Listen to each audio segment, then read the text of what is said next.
Yes, sir. This is Maserati Wes Barkley, and you're listening to the best wrestling podcast out there, Wrestling Cheers, where everybody knows your name. Making your way in the world today takes everything you got. Taking a break from all your worries sure would help a lot. Wouldn't you like to get away? Sometimes you want to go where everybody knows your name. And they're always glad you came. You want to go where you can see that troubles are all the same. You want to go where everybody knows your name. You want to go where you can see that troubles are all the same. You want to go where everybody knows your name. And welcome back to Wrestling Cheers, where everybody knows your name, especially at a slumber party. This is Wrestling Cheers. We like to talk about things going on in the Northeast Ohio independent wrestling scene. We preview shows, we review shows, and sometimes we even have interviews along the way. This is a review episode for last week's AIW show that was, technically in New Jersey, but still part of Northeast Ohio. We had of the Slumber Party Massacre. I am your host. I am Justin Summers. We are brought to you by the Trending Topics Network, Midwest Territory, and Key on Sports. Please rate, review, and subscribe wherever you listen to this fine podcast, whether it be Apple Podcasts, Google Podcasts, Stitcher, TuneIn, YouTube, Spotify, iHeartRadio, or Podbean, WrestlingCheers.podbean.com.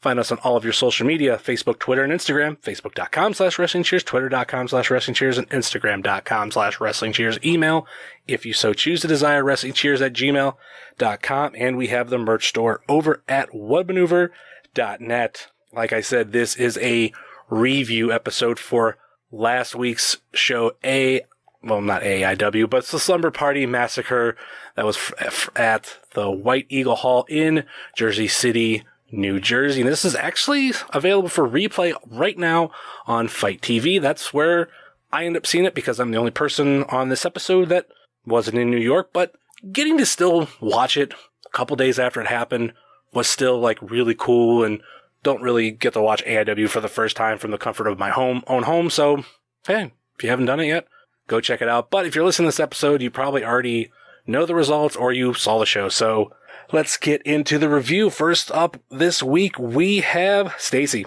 Hey man, how's it going? How was your weekend in New Jersey? In New York, whatever. I was never in New York. I was only in Jersey. Okay. And it was long but good. Non-wrestling, you did happen to go to some Jay and Silent Bob related places. We did. We went to Secret Stash and we went to the Quick Stop. What was that like? It was cool, man. I like Red Bank. It's a whole lot fucking nicer than Jersey City. It's a little bougie. It's nice. Secret Stash is a cool store. It's basically just like any other comic store you would go into, except they have some Kevin Smith shit in there. Like, the real counter that they do business at isn't the one from the TV show. The TV show counter further in the store, and it was piled up with shit. Like a little Clerks 2 move the back. They have a display case that has a bunch of cool old Kevin Smith things from different movies and older merch. The table that they do the podcast at's in the back. The craziest thing that's in there is the fucking walrus from Tusk. Oh, shit. And hanging from the ceiling, kind of. But Mike Zapsik was there running the store. I bought a couple things, talked to him. It was cool. It was a good time. And then the Quick Stop, it's still there. It's still a grocery store. I thought it burnt down. You'd think so, but no. RST Video still had the sign half in the window. Pam bought a shirt at the Quick Stop that was just some old black print on a white shirt that said Quick Stop and RST Video Jersey. They had two left, so she owns one of them. I don't know how old that shirt is. I'm assuming it's about as old as the tee I bought from there, which was super expired. How far off from expired? Months and months. Ugh. Yeah. We caught it in time and went in, but yeah, I bought a... Yeah, I've done that at a vending machine where I think I bought tea, and then it came out and there was mold in it, and I'm like, you need to get rid of this. Yeah. The weirdest thing with the Quick Stop, man, for anybody who's watched Clerks religiously, you know, when they play hockey on the roof, you see like across the street, right? Yeah. Yeah, some things have changed in Leonardo over the years. Right there now, like 3-story high condos. So it looks a little different, but the store is still right there, and it is like it's small. Parking's like right, like your bumpers on the street. Oh, but it was cool. It was cool. It was we were gonna go the first day, and then we all got there and we were real tired, so we went on Saturday before going to the AIW party. Also on this episode, we have Rick. Hey, how are you guys? How was your weekend in New Jersey? I had a weekend in New Jersey. I did indeed. I went to New York, unlike Mr. Silvers. I went to AIW, went to WrestleCon, and then I did stuff with my wife, or as Pat would say, my wife, for the final 2 days. I had a really good time and got home not as exhausted as I thought I was going to be. How was WrestleCon? WrestleCon was the weirdest thing that I've ever experienced. I've never been to like a real WrestleCon before. So, you know, we walk in and you get through the wristband to get entered. Yeah. I'm 25 feet into the place and just Terry Runnels is just standing there, just talking to somebody, just randomly like, what is going on? You walk in a little farther and all of a sudden it's like Greg Valentine sitting beside Coco Beware, just looking miserable, eating their lunch. And I'm like, we were there with Ed and Steph as well. Just the weirdest. And that's the only way I can describe it. It's not a bad way. Just, yeah. So just weird. The first day when I went, we went to the parking garage close by, went to park. First person we see, do not speak to them, and you'll understand why in a second, Virgil. And I was like, oh, of course, this is the first person I see at a fucking WrestleCon before I'm even in the building. And then in between where we walked in at the hotel to the actual where WrestleCon was, walked by a coffee bar, and oh, there's Jim Neidhart. Oh, there's his wife too that I recognize from Total Divas. Holy shit. And then like go in, and then yeah, it's the same thing, you know, booth to booth, you know, you see people, like all different types of fucking people. It really is surreal. Yeah, definitely a fun time. If you get a chance, I would suggest anybody else. WrestleCon it's kind of cool too, like to see. So there's always at least somebody you want to meet. Literally, the first person I met was Neidhart, and then I think the second person was, if people would consider me weird for this, was the Mountie, because I wanted to meet the Mountie.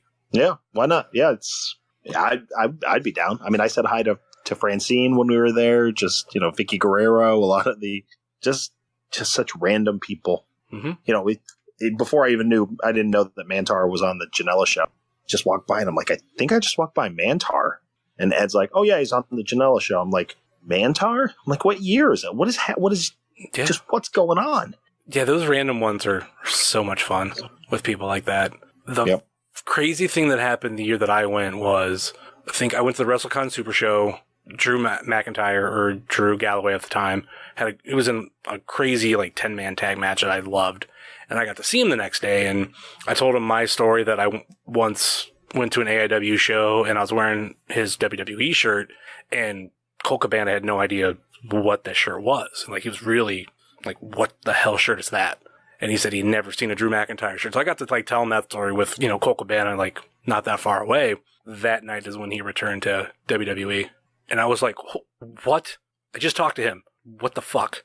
But anyway, we're not here to talk about all that shit. We have AIW to talk about and the Slumber Party Massacre. Before we get into all this, what was the experience like at White Eagle Hall? Start with you, Stacy.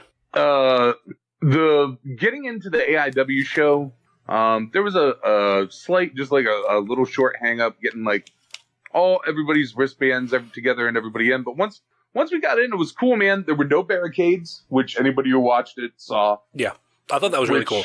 I thought it was cool too. The building was there was a balcony upstairs. There was an upstairs bar, which got a whole lot of business throughout the weekend. The upstairs bar was kind of a place to be. The place was cool. It's just different than anywhere I had seen a show before. That's for sure. But I dug it. I ended up sitting like in the first seat on a corner, and on the other corner for me was Papa Hale's. Yeah. So I like the place. When I was watching it, like, you hardly ever saw the upstairs balcony. There was a handful of shots that you did, but it was mostly lower level. But anytime that I would get a glimpse of the balcony, I'd kind of go, "Oh, that's cool. I totally forgot about that." Yeah, I watched a couple of shows from the balcony, and the view surprisingly was hit and miss. I thought the view was going to be a little bit cooler from up there than it was, but just like the height of the railing, at least for my height, was a little weird, and like depending on who you had standing next to you and things, views from up top could get weird at times. On the floor, I thought the views were great. Even if you were in stuff in GA, I think it was still pretty easy to see. Front row stage was probably the best seat in the whole building. But what was your thoughts on it all, Rick? Real nice hall. Reminded me of like kind of a middle to upscale, like almost like a wedding venue. I think that's kind of what it. I think that's kind of what it was. The balcony. It's funny you say that you didn't even notice the balcony was there. Sitting down, and we sat front row, middle two seats with our back to hard camera. I sat with my wife and Pat and Jobber, and I didn't even notice the balcony was there once the show started. So it was kind of out of sight, out of mind for that. It was a little weird because I felt like we were sitting down lower than usual, and I don't know if it was the chairs or the setup or whatever. Usually I feel like my head's a little bit farther up as far as the ring apron is concerned, but I felt like I was kind of like looking up for everything. So Stacy's probably right. The place to be was probably that front row stage where you were dead even with the ropes looking in.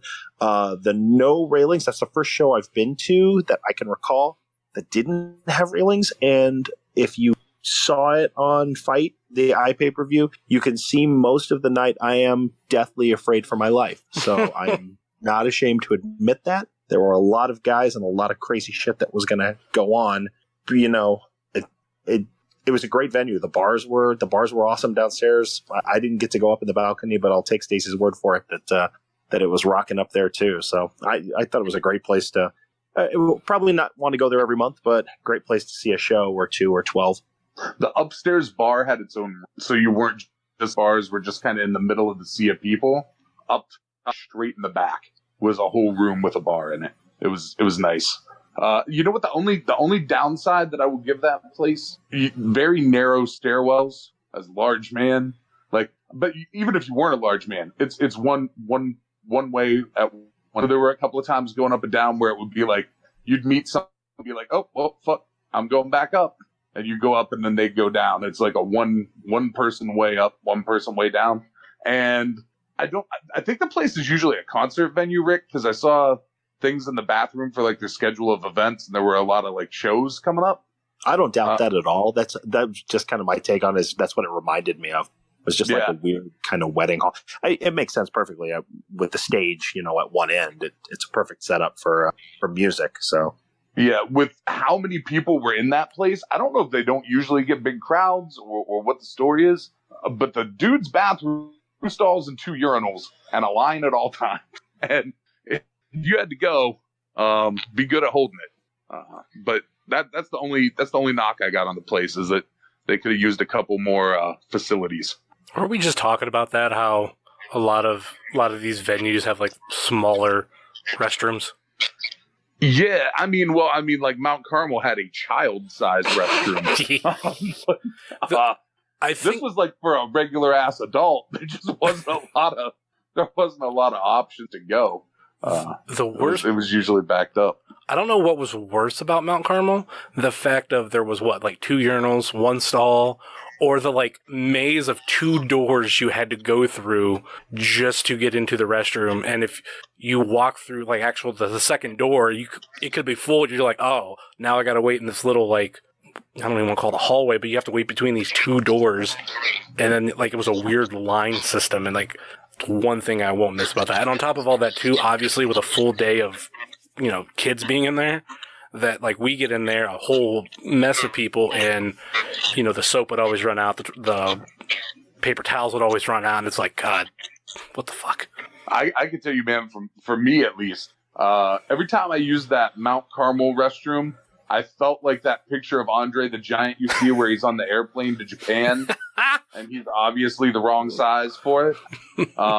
Because if I stood at the 2 urinals, there was room for one man. That's the only thing I don't miss about Mount Carmel, that child-sized restroom. All right, getting into the show, we started off with the Mexican death match, the Young Studs versus La Familia de Tijuana. What a way to start off this show. I think the first two matches in general were monster ways to kick off this show, and this one being obviously the first of the two. What did you guys feel about this live and everything with everything going on? Start with Rick. It was kind of weird. With the different restrictions they had with the iPay-per-view, as Stacy said, we didn't get into the venue until about 20 to 25 minutes before basically go live time. It kind of drop dead, do or die, 11 o'clock. So everybody was kind of into the building.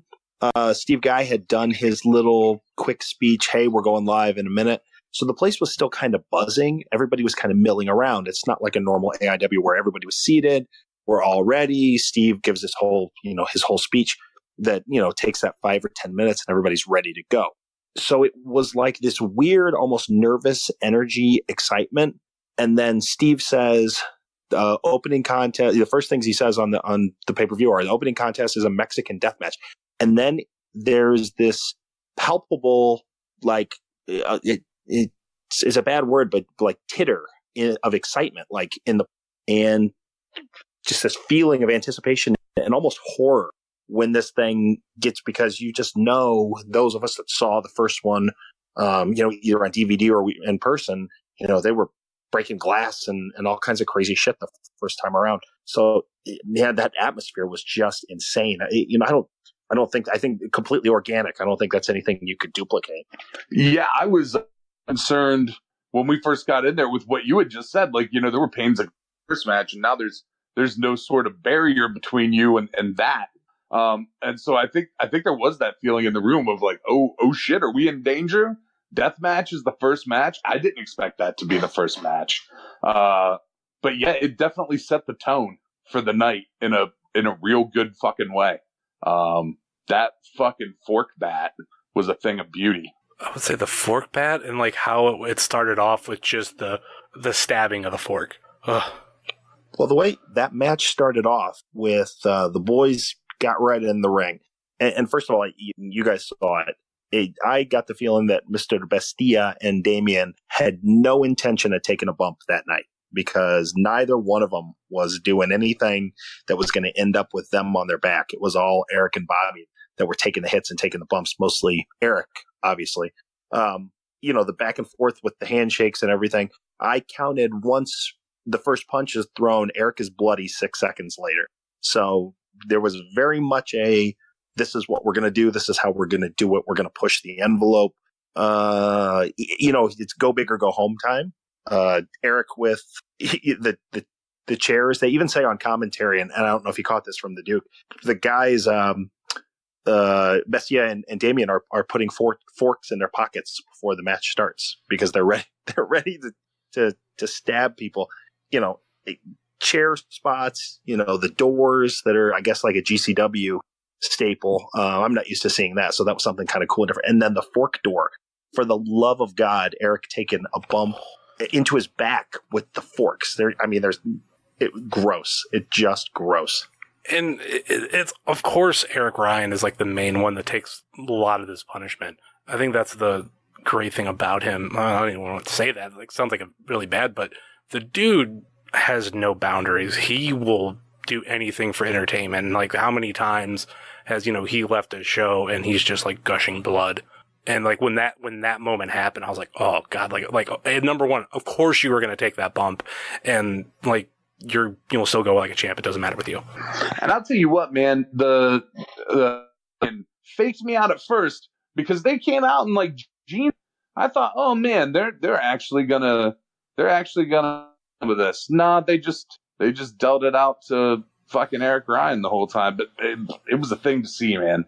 It was like I said, it was a tone setter for the evening in the best possible way. Yeah, Eric was intent on bleeding. I mean, even to the point of after the match and where he just took the fork and stabbed himself in the head 8 or 10 times, and he's just shooting blood. I'm sitting hard camera, and I'm in that Caden fear for my life spot.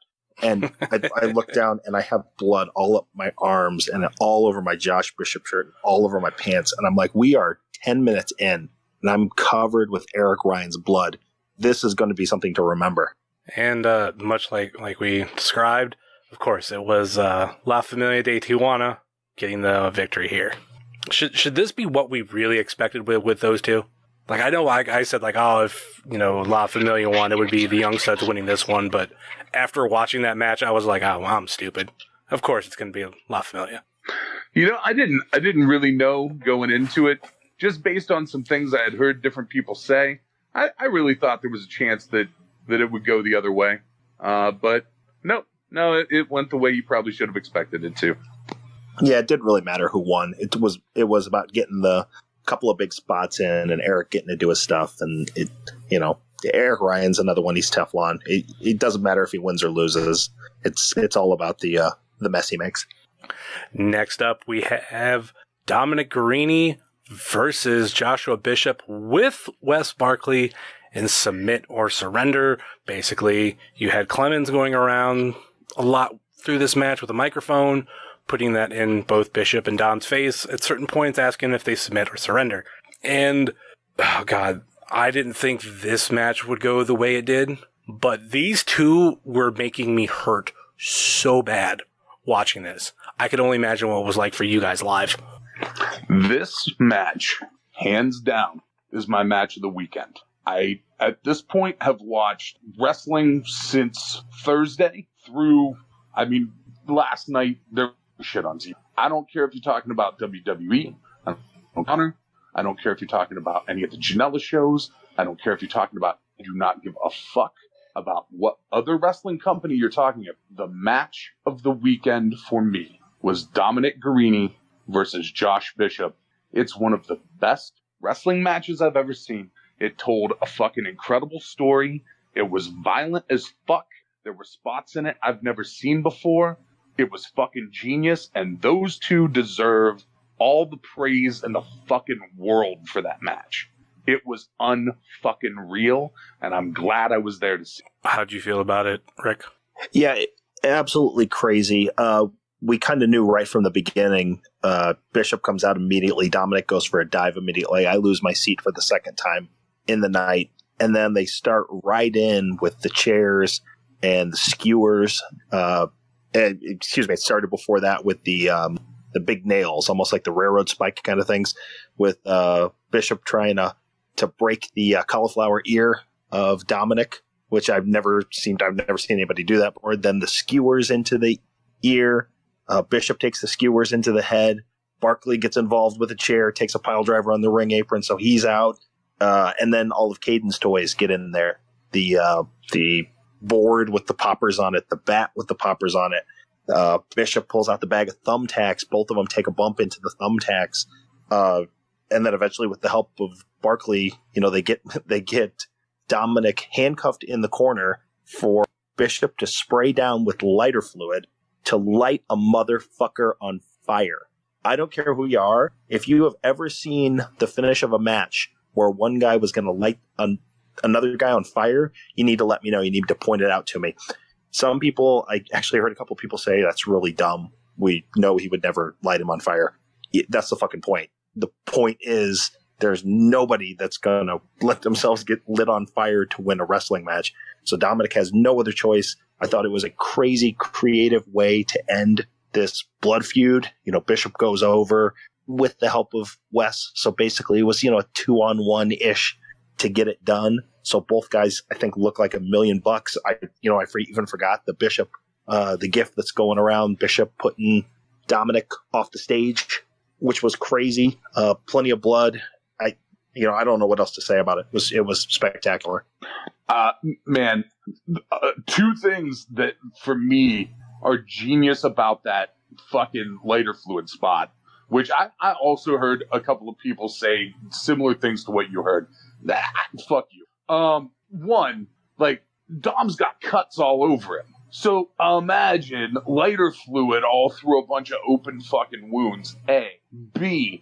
And I pray that caught it. But the look on Josh's fucking face when he lit that fucking Zippo it was golden. It was perfect. Everything about that finish was great. Both of them, you could tell that they showed up. They knew that this was a larger stage than AIW is ever usually on. They knew that somebody tonight was stealing the fucking show, and they made sure it was them. Yep. Their show, like I said, in my opinion, they stole the fucking weekend. There's only a couple of people who did anything close, and they were both. But yeah, I'm so proud of those fucking guys. It's unreal. The look on Dominic's face when he had to surrender, just the look of horror.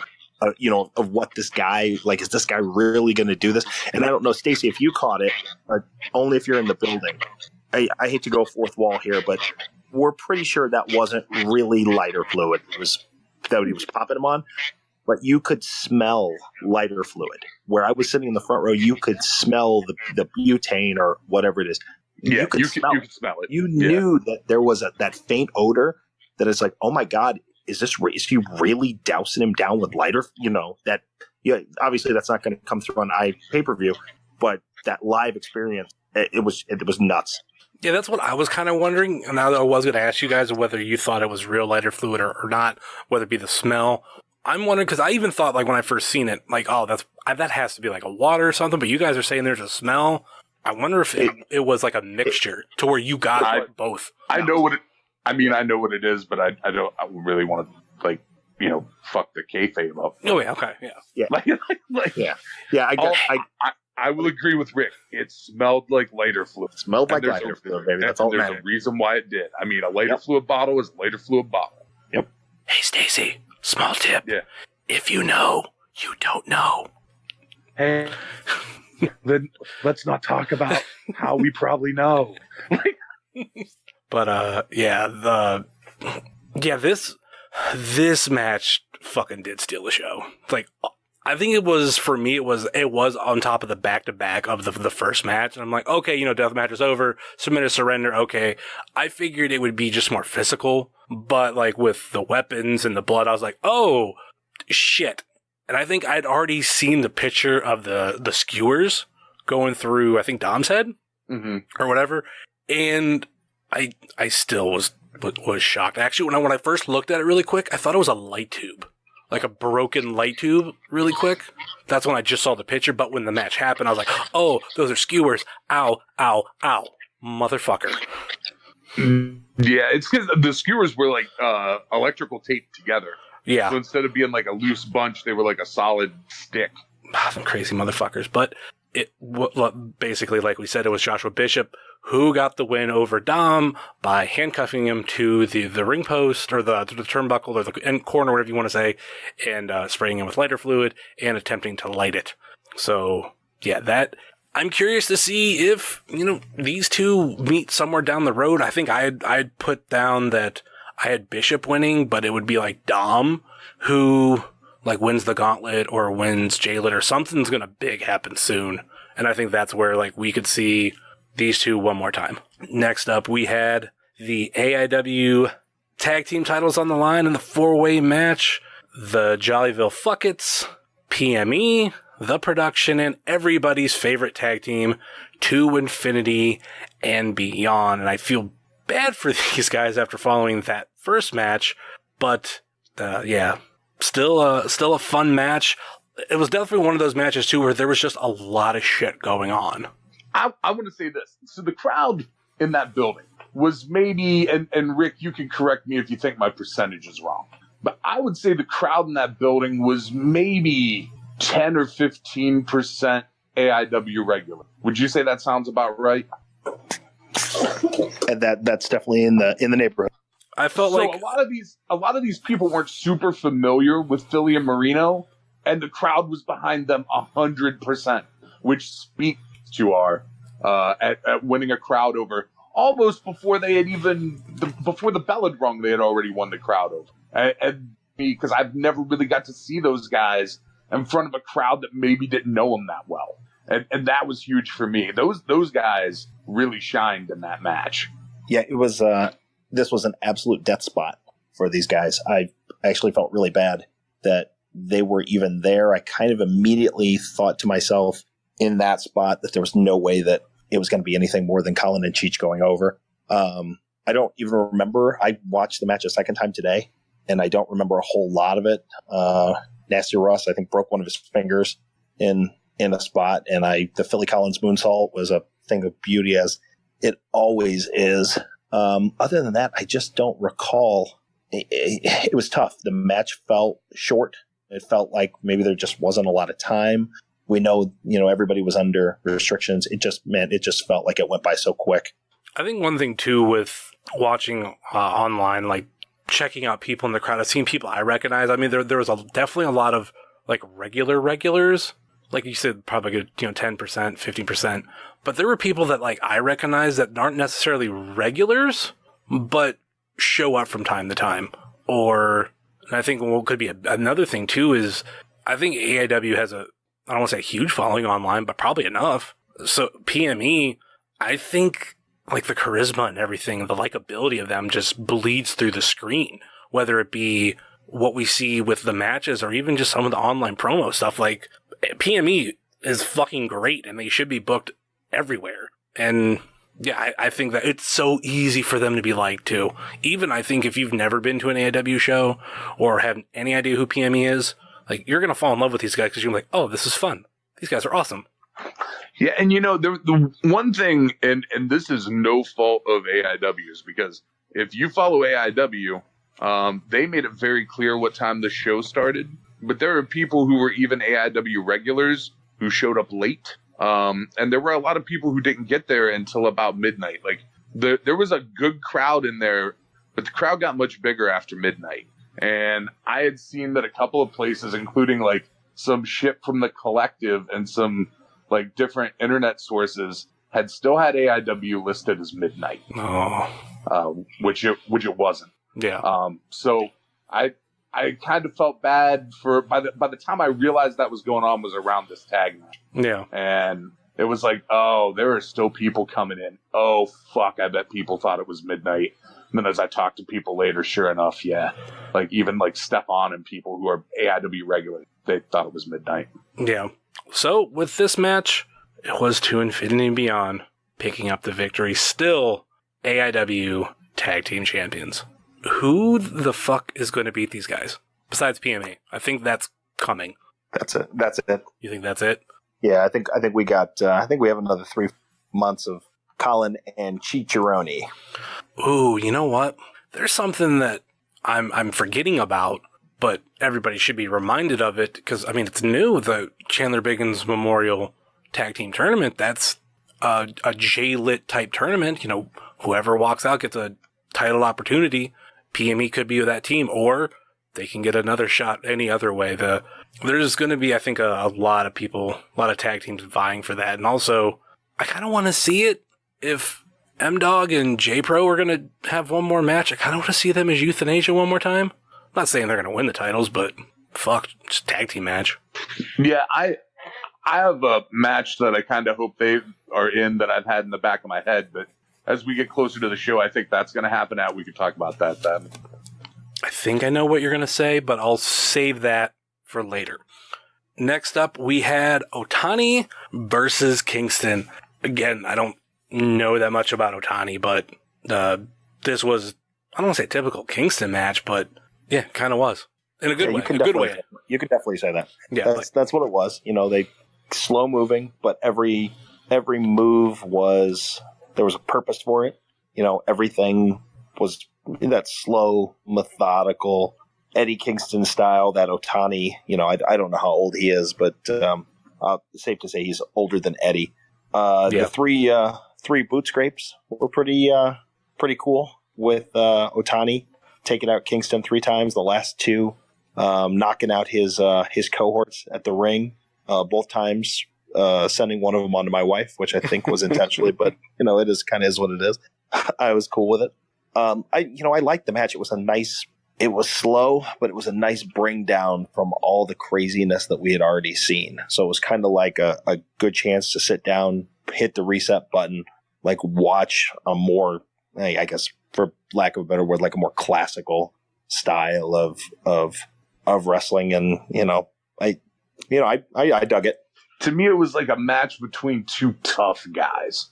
Like, it was just two guys really pound the fucking shit out of each other. And they cool, like, tough wrestling match. Kingston was real happy to have that match. And I was real happy for him. And it was fun to watch. I liked it. I thought it was, like Rick said, it was like a nice change from what we had seen so far. And that's another thing I'll say about this show is this show was paced out and booked so well. Like, everything about the show just kind of flowed, and I dug it a lot. And basically, Otani picked up the victory over Eddie Kingston. Side note, cool thing is, reading these off of cagematch.net, we didn't do results. Caden was going to, but with him doing the live video stuff for Twitter and everything, obviously that took precedence, which is fine. And but reading it off of Cage Match, they actually have runtime for all the matches. Not every match, or I should say every show has it, but this one does. Interesting. So it's actually cool to see like how these broke down like this. Anyway, next up we go on to, I somewhat mentioned it because we go on to what was the shortest match of the night, but only by a minute. It didn't feel like the shortest match. Well, to an extent, it was one of the shortest matches. We had Swoggle versus Scott Steiner, and oh, come on, man! Is that a short joke about? I think Swoggle? he just did a combined height joke. Well, that and a lot going on in this match.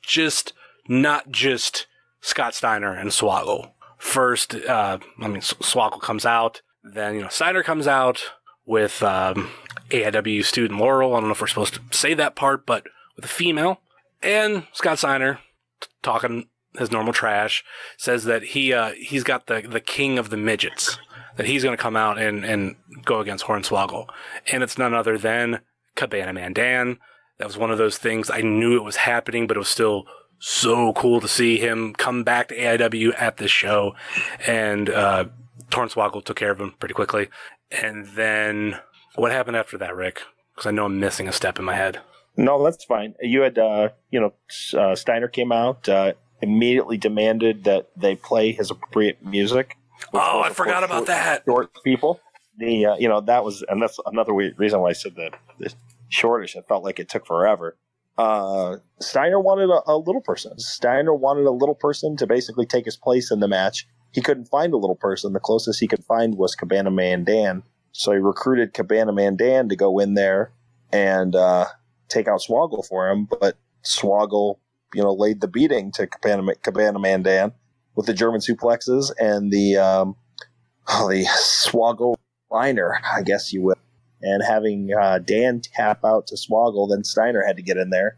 And about 4.5, 5 minutes just beat the crap out of Swoggle. Unless I'm missing something else there. But I'm pretty sure that's what happened. You know what, man? I rarely talk bad about matches or people's performance in it. And she's just a student. But on a stage that big. Oh, don't be the poor. No. On a stage that big, slap him in the fucking face. Oh, yeah, slap the shit out of him. That slap was worth stone on MJF. Jenna Marasco slaps. Yeah, that was a fucking horrible slap. But I'm not the biggest Scott Steiner fan, and I liked this, man. I liked the whole thing. I thought it was good, sans that shitty slap. I thought everything else was good. It was better than I expected. And Swoggle, man, had a crazy weekend. Swoggle wrestled Steiner, Nick Gage. He had a spot in the clusterfuck with Joey Ryan. It's fucking weird fucking weekend for that dude. Plus he had to room with Worldwide and all them all weekend. But yeah, the match went better than I expected it to. I was more entertained than I thought I was going to be. I'm glad I saw it. It was a thing. Never happen again. And it was Scott Steiner defeating Hornswoggle. Next up, we had kind of one of my favorite matches, because I'm partial to everybody in this match. Colt Cabana and Space Monkey versus Ethan Page and MJF. Rick, do you have a lot of notes on this one? This is, now that you mentioned it, the fact that I was watching at home, I don't know why I wasn't taking notes, but the fact that you did is very much appreciated. Okay, I hate to blow this up. I will read to you the exact notes I have on this. MJF Colt Space Ego comedy match. That's the entire. This one started out with kind of odd introductions, because Ego was introduced first, and I think after that it was Space Monkey or Colt Cabana, no MJF, because Colt Cabana, MJF's father, had grounded MJF.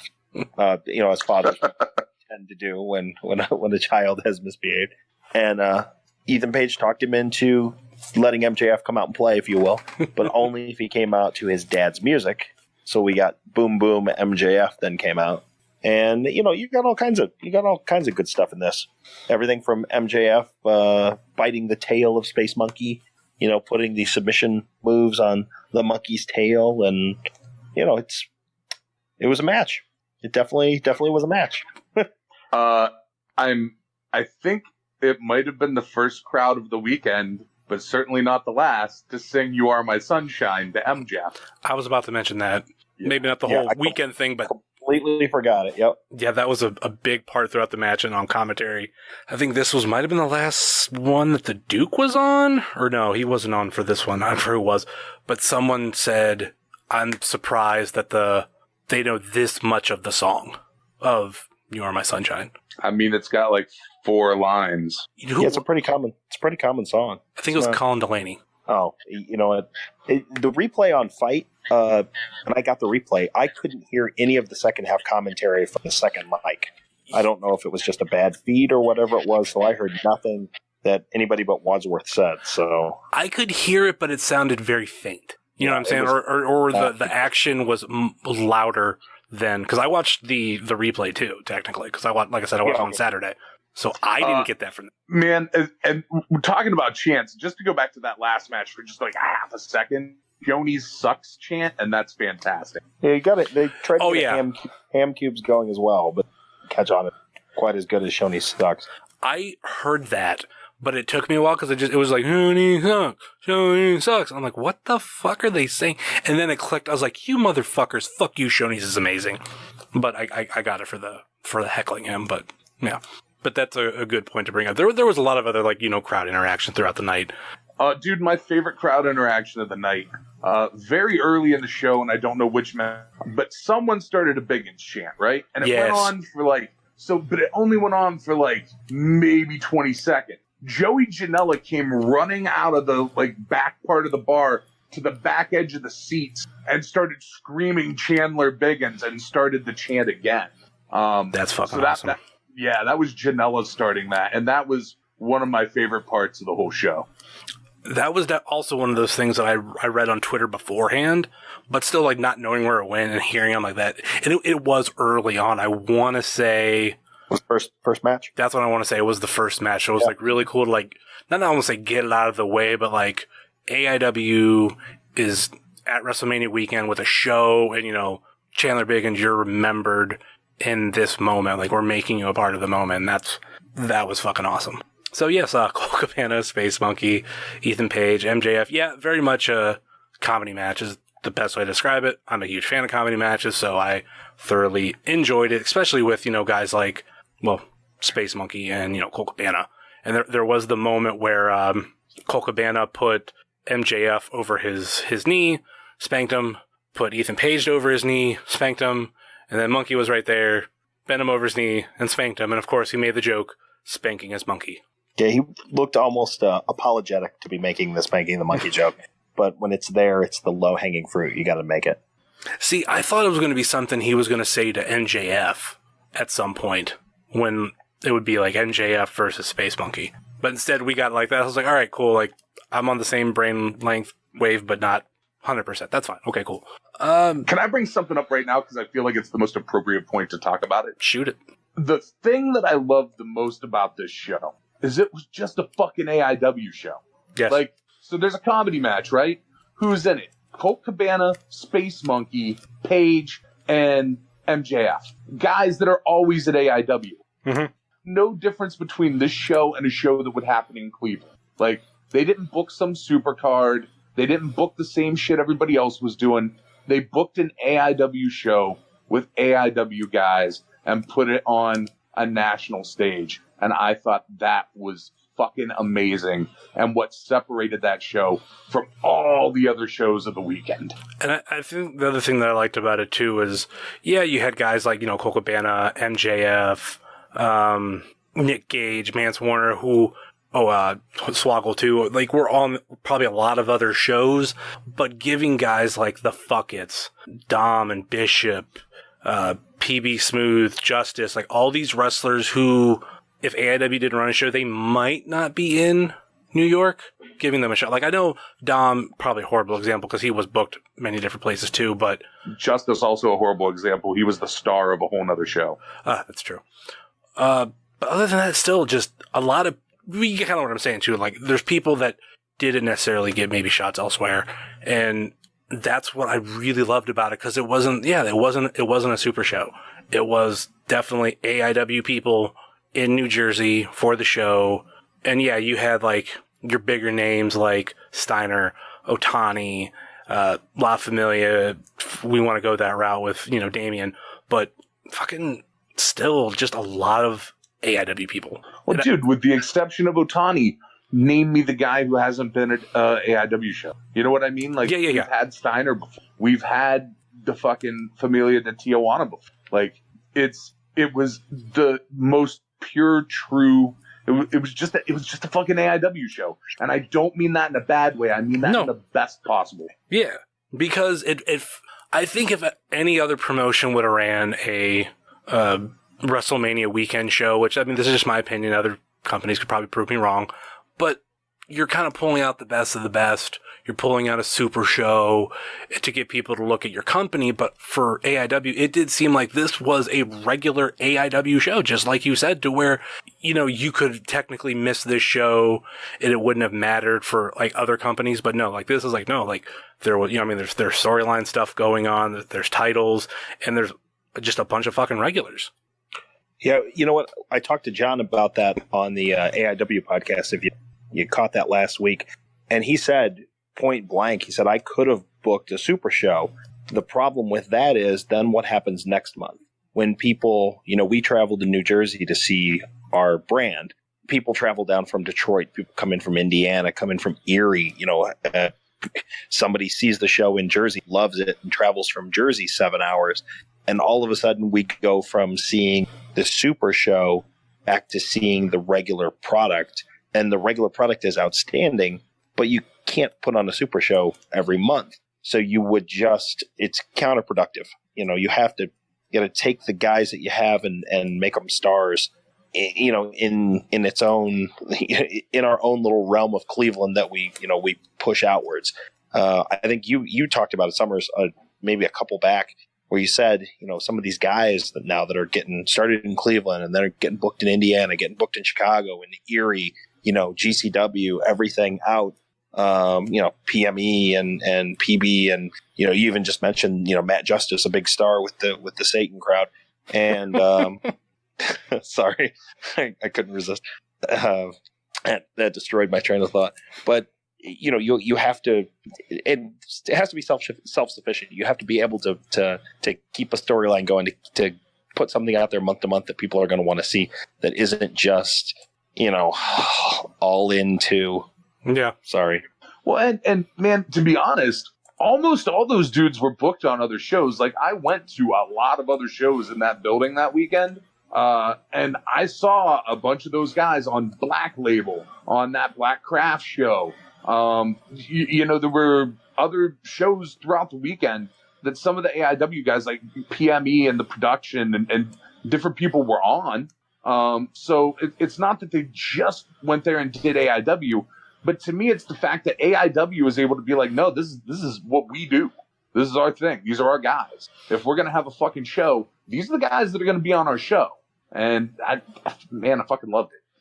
the way that I mean it, because it could be too, this was the first booking for certain people, and then they end up getting other bookings because of it. If AIW didn't run, how many of these people would have been at some of these other shows? And it's not a knock.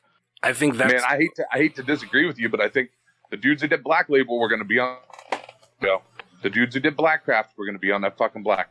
Mm-hmm. Like, there were plenty of people who had multiple bookings for the weekend because they've spent the last year and a half branching out from just being AIW guys and traveling to Pittsburgh and going to different places out of AIW and proving themselves. So could they have not had other bookings? Sure. I'm sure there's that possibility. And, I'm not in charge of their bookings. I don't know the timeline for how shit worked out. All I'm saying is I don't know that they wouldn't have had the opportunity had AIW not been there. Mm-hmm. It's definitely one of those things we don't know. But still, like, seeing some of these people in New Jersey for some of these shows is, however it happened, with AIW, without AIW, whatever, is still so cool to see, and it made this show even better. I saw somebody non-related to AIW. It was a wrestler, and I don't remember specifically who it was, but he tweeted something to the effect of, rolled in here 100 deep. Mr. Brickster. Gang. And it really did, like, you could feel, like, the AIW group that was in there was very tight-knit. That was Mr. Brickster. I just remember seeing it. Yeah. I happened to see the tweet from him, like the dude. He hopefully will be on this show by the end of the year. I won't get too much into it, but something I have planned. Yeah, I caught that from him, and I'm like, I thought that was so cool, because that's like another wrestler just acknowledging, like, what it's like. And to me, like, not even being there, like, oh yeah, I could picture that. That seemed 100% right. That seemed true. Going back to the show that we are reviewing, we have Mance Warner with the Duke versus Nick fucking Gage. How split was this crowd? Actually being there, like, what were your thoughts on it? Stacy, I don't know if you agree with me. This wasn't a split crowd. This was everybody loved Manser, everybody loved Gage. It was, I mean, yeah. Cheers were the same for both guys.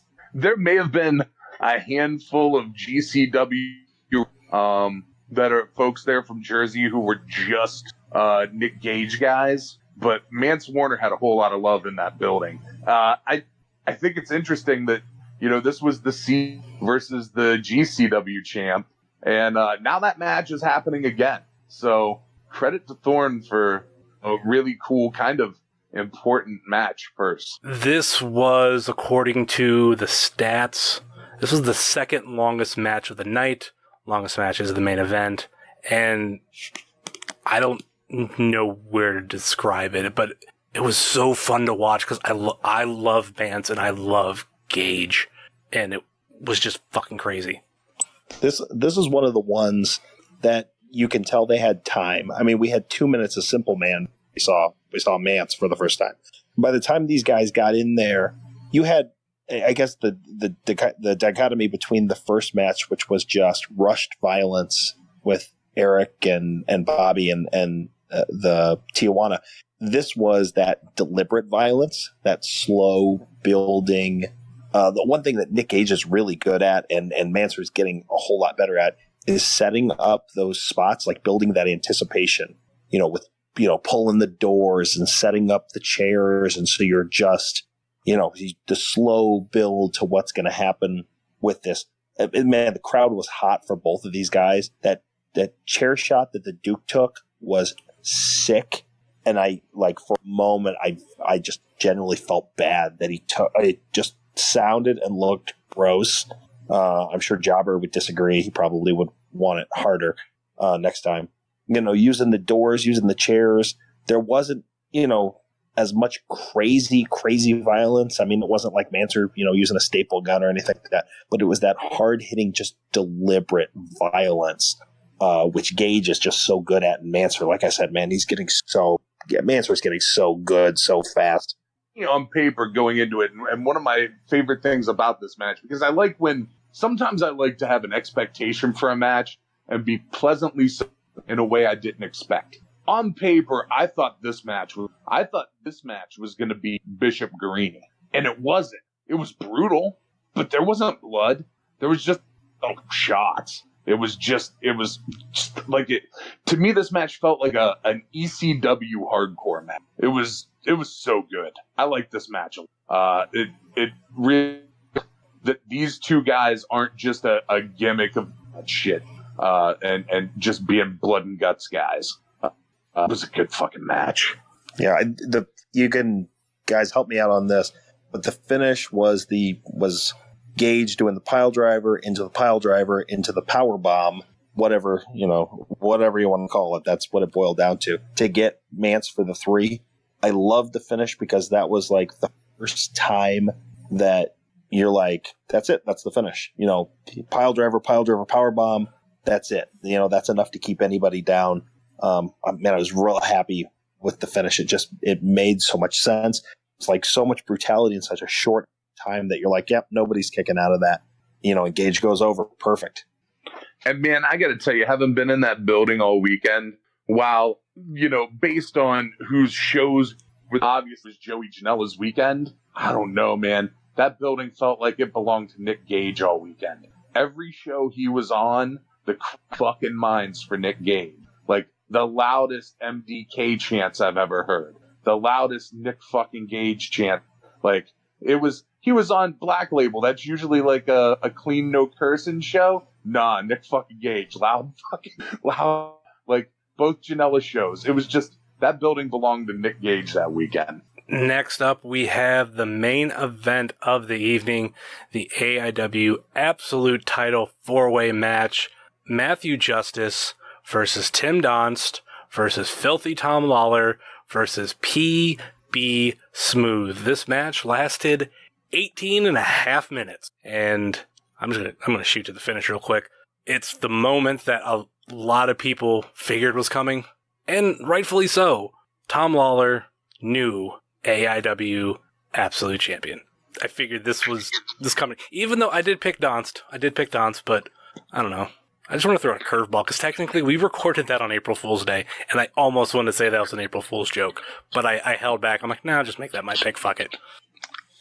Man, I don't know if you caught where Tom Lawler was announced to be fighting out of. And I know you Yes, I did catch that. It doesn't mean a lot to you, but it warmed my heart a little bit that Tom Lawler was announced from the Funhouse. Yeah, I forgot about that. That was cool as fuck. It was like that weird thing of, it might not mean shit to like people out there. They might never heard of the fucking Funhouse, or they've heard of it, but they've never been there. But I'm like, that's a little piece of Cleveland in the main event. Fuck yeah. Totally. So I haven't watched it. Is Tom's speech at the end part of the broadcast? Yep, whole thing's there. Yeah. I'm blanking out on what he said. I know I seen it, but a little bit of a speech. I think he says something about taking us all to he mentions the Funhouse a second time. Yeah. Like, I'm headed to the Funhouse, or Funhouse and drinks are on me, or something like that. And I think he even references like the big drink. I didn't watch all the speech this one, but he's he talked about how AIW was the first company to take a chance on him. Yeah. Like a few years ago and stuff. And with him being, big shit at MLW and stuff, I thought that was really cool. Yeah. That he kind of gave credit where credit was. It seemed like, I don't know if he just said it with like not as much emphasis as I'm thinking, but like it was almost like he took a shot at Shayna. Like he flat out mentions her on the level of Riddle, and I'm like, is that a shot at Shayna too, or is it just, I'm not somebody who's using this to like catapult myself to WWE? Well, I think that was the point, was that, all these other MMA folks have some ulterior motives of where they'd like to be, and he's doing what he wants to do. Yeah. It's the way I took it. Which I love him for it. Like how I feel about Matt Riddle has been well documented on this podcast. I'm not getting into it. I love Shayna, but I feel like with Filthy Tom Lawler, he's like genuinely having fun at these shows, and he seems more like a guy who, just like any other regular AIW wrestler, who's having fun. Not like, well, this is all 100% business for me. Like, granted, it's business, but he has a lot of fun. And I think Shayna did too, but it was definitely, you knew where she was going. But then again, I don't know if that's 100% her fault, because you knew with who she was associated with, yeah, she was going to get picked up. All I'm saying is, when you see Tom Lawler in Cleveland, when you see him at the AIW shows, when you see him at the after parties, you could tell he genuinely likes Cleveland. Mm-hmm. And it felt good that he made the biggest platform AIW's been on to voice that. Yeah. Do you have any more thoughts on that, Rick? No, I think Tom Lawler has fun. I think he doesn't take himself too seriously. I think he knows he's a badass. I mean, I think he even said something about the fact that, there's nobody that can really take him. Mm-hmm. And, I kind of got the same thing you guys did from the Shayna and Riddle reference. But I just don't, I don't know, Summers, I can't remember if you've seen him and been with him at the after parties and stuff. I've been there when he's passing around those giant drinks and just laughing and having a great time. Mm-hmm. I just don't think he takes anything too seriously. I think he's happy with what he's doing. He's a pretty satisfied guy. He's got a nice place out in Vegas, and I'm sure a nice family. And I don't think he's another one of these guys. He's going to be in demand for a long time, and he needs to be. And I'm looking so forward to have him as the face. I mean, right now you figure we have two guys that are kind of the face of AIW with the titles, and that's Matt Justice and Tom Lawler, guys that are kind of far apart from what they do. But man, those are two great guys to have out front, and what kind of crazy stuff that could be coming in the upcoming months with Lawler having that belt. Some of the matches you can have with that guy, I'm so looking forward to it.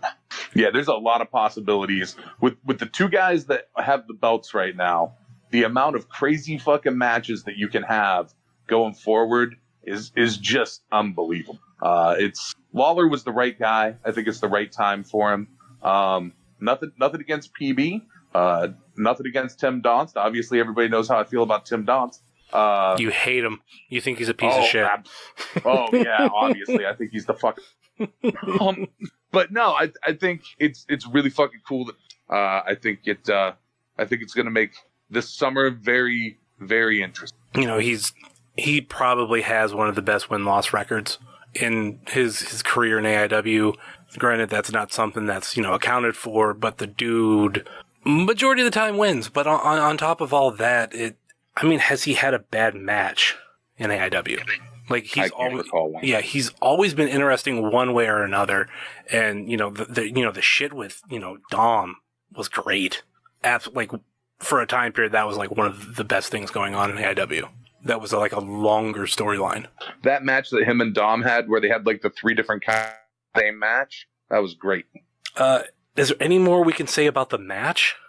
I'll be honest, 4-way, like, there were parts of it that I completely didn't even see. Like, any time that there's like those big multi-person matches, you can only concentrate, especially live, on one thing at a time. So I'm sure there's 100 things that happened in that match that I missed. Yeah, I abandoned ship early from my seats because I'm like, we're right in Matt Justice dive territory. I actually watched the main event from the wall over by the bar.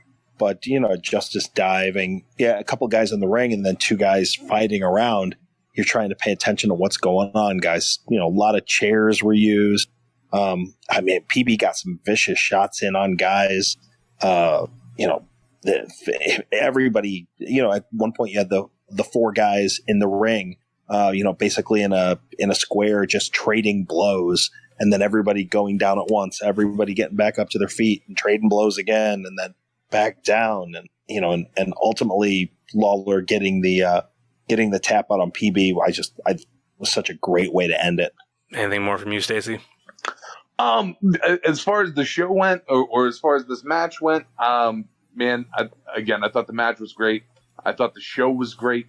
One thing that I would like to say, which is not related to this AIW show, is I want to give a big thank you to the Goldstein brothers.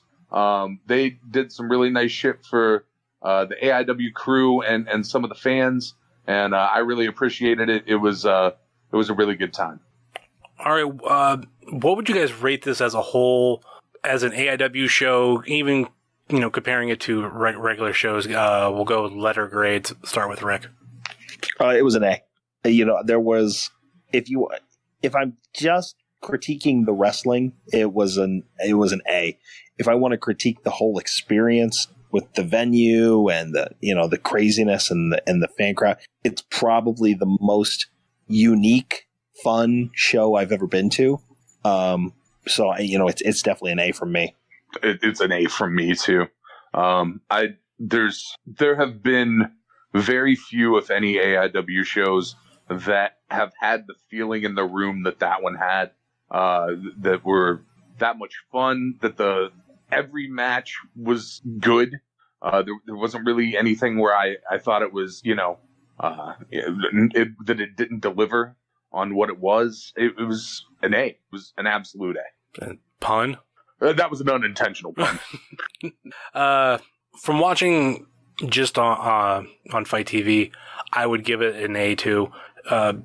Pretty much a lot of stuff we've said of like how this was set up like a regular AIW show, maybe a little bit with the audio, but I mean that's getting a little nitpicky. But still, I felt like I had almost as much fun at home as I did at a show. Obviously, when you get to the show, that's just a whole different atmosphere that I know I was not a part of, and I'm not going to act like sitting on my couch in fucking Cuyahoga Falls, Ohio was any different than actually being there. There was a fucking difference, trust me.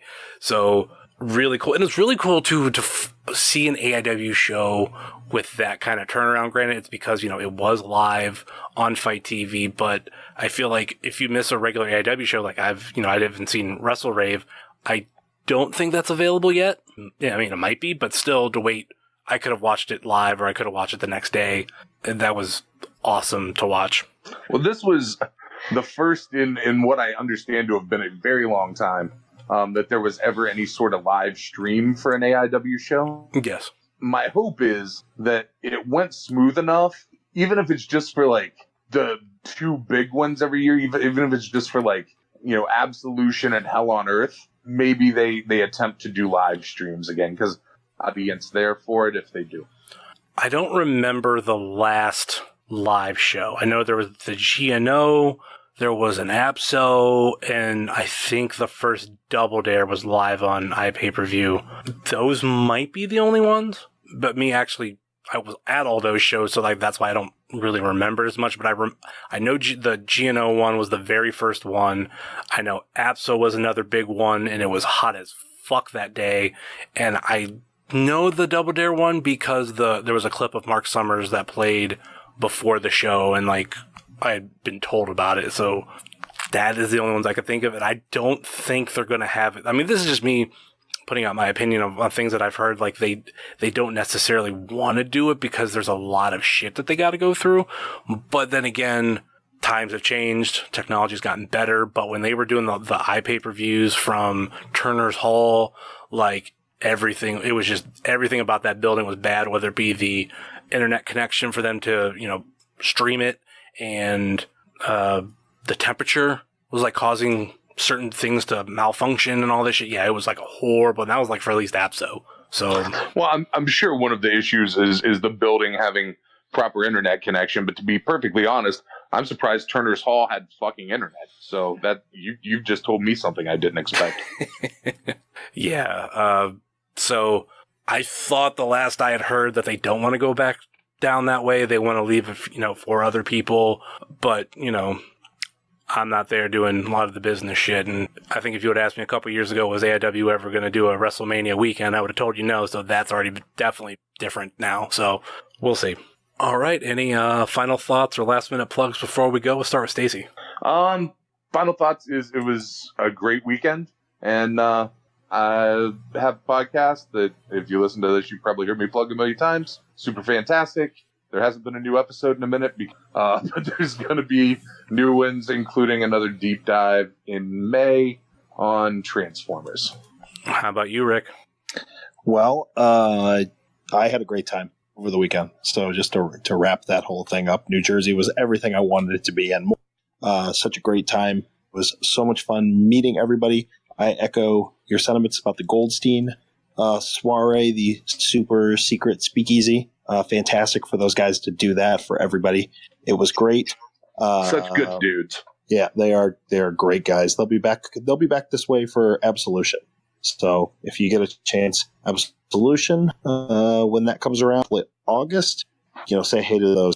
May 18th, UXWA Rick Nelson Enterprises presents They Live with Big Twan Tucker taking on the one called Manders, which I know, Mr. Justin Summers, you are super excited about.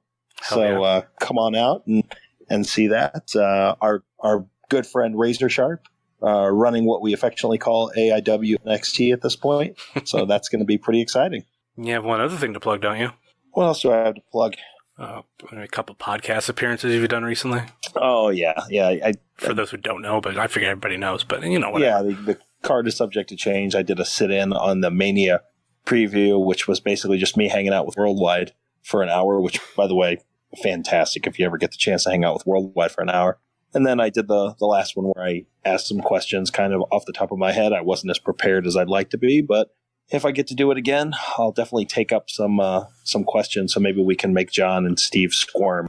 I thought it was fun getting the clarification on Steve Guy and toilet paper etiquette. Summers, you were the one that gave me that idea with I get sick of these motherfuckers who don't know how to throw the Dr. Dan toilet paper. Yeah, we definitely got to ask him about that. So, if you get a chance, listen to those.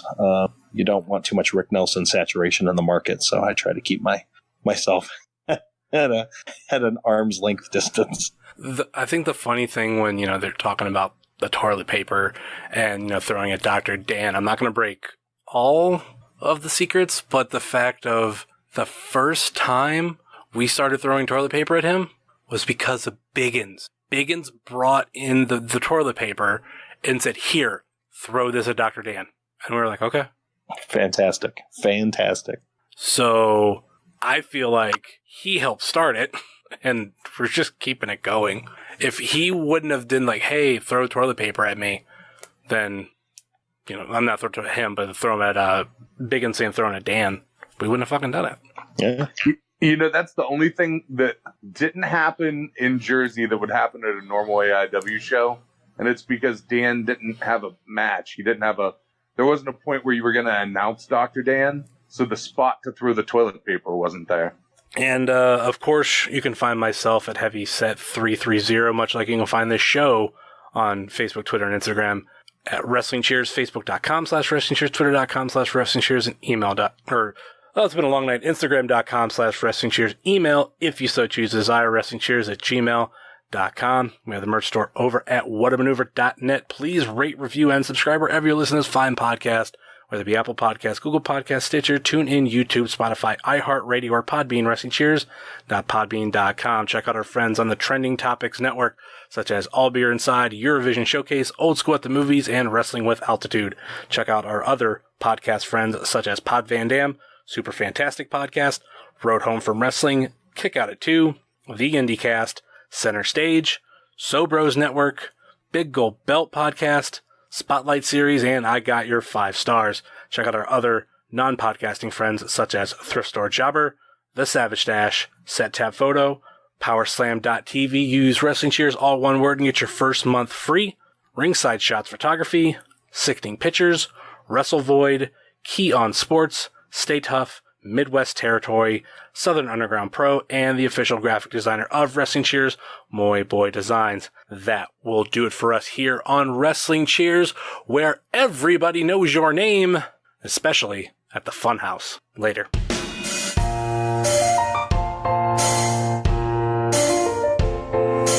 Making your way in the world today takes everything you got. Taking a break from all your worries sure would help a lot. Would you like to get away? Sometimes you want to go where everybody knows your name, and they're always glad you came. What you can say, rules around the sea. You're for everybody else. You wanna go where people know, people understand. You wanna go where everybody knows your name. Are you tired of the same old pro wrestling? Then check out the amazing action on Powerslam.tv, the biggest indie pro wrestling channel in the world.